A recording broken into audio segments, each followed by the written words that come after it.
Moving forward in time, we're looking at the period of 1945 to 1980. We're going to be focusing on Europe and America, and what you're going to see is a massive divergence between the two artistically. So let's look at some of the context in history before we start really digging into the art. First of all, you're going to see the post-colonial period. So we see decolonization, especially in Africa, but we're going to see it in Asia as well. And this is going to have a huge impact. First of all, it is a reflection of all of the debts that come out of World War II, especially for the European powers. It's also a reflection in a changing world where the idea of colonizing someone else isn't really the sort of thing that we should be doing. So you're going to see these changes. You're also going to see Europe shifting and splitting really between East and West. Now, in the East, we will see the development of the Warsaw Pact countries. In the West, we will see the development of NATO. And this comes out of the end of World War II. Basically, East and West Germany, originally that was all Germany, that will be split between the Allies. So the Americans, the English, and the French in West Germany, the Russians in East Germany. Berlin will be split as well, but you see there's a problem. Berlin is in East Germany, so there will actually be a corridor of safe travel. That leads to a lot of issues as well.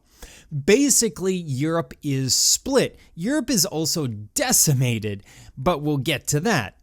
We see the development of the Berlin Wall, the building of the Berlin Wall, which for many people is seen as the ultimate flashpoint. This is where war will start. And of course, it doesn't from the time it's built in the 1960s until it falls at the end of the 1980s. You don't see it as a major flashpoint, but we do get close. And this picture is actually particularly famous. The Berlin Wall starts to be built on a Sunday. It's very rapidly being built. They simply lay out barbed wire, and we have this East German soldier who's meant to guard the walls, such as it is at the time, who then goes ahead and takes a leap over it.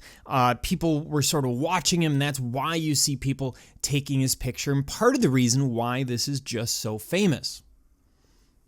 You will see a huge amount of protest going on throughout this period, through the 1960s. And we tend to think of this as this wonderful, peaceful period, the summer of love and all of that. But in reality, we see huge liberal revolutions taking place, especially in 1968 throughout Europe. What you have are the children of the wartime generation who are sick of these realities that they live with. They're sick of women being held down. They're sick of the racism that they see throughout the world. They're sick of a lot of things that are happening, and so they're going to rise up, not just in Europe, but also in the US. We will see a period of assassination in the US. MLK, JFK, RFK, really if you're known by any acronym, you'll probably be assassinated in the 1960s. But it has a huge impact on people. Suddenly they start to not trust sort of the world around them, and they start to question things. We see the rise of an idea called Post-Modernism, which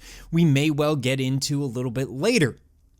We also have a great deal of optimism throughout this entire period, all the way through the 1980s.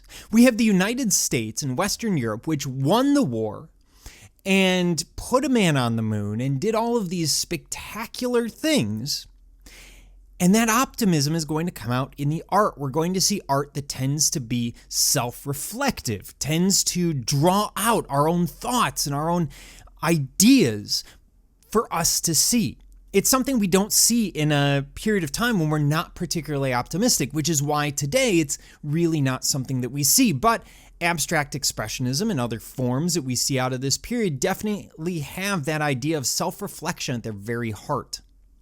We will see the Vietnam War. Of course, this is something that causes a great deal of protest. People stand up for what they see as an unjust war, and it has a huge impact on everyone. Not just if you're against it, but if you're for it as well. It just sort of tears the country apart. Add that to Nixon and everything else, and you get quite the mess. By the time we get into the 1970s, we start to see gas shortages. OPEC kind of turns off the tap. This causes the energy crisis of the late 70s and early 80s. It has a huge impact on an entire generation. The way that we look at things, we go from massive cars to far smaller cars. I mean, well, compared to what we drove in the 1960s and 70s.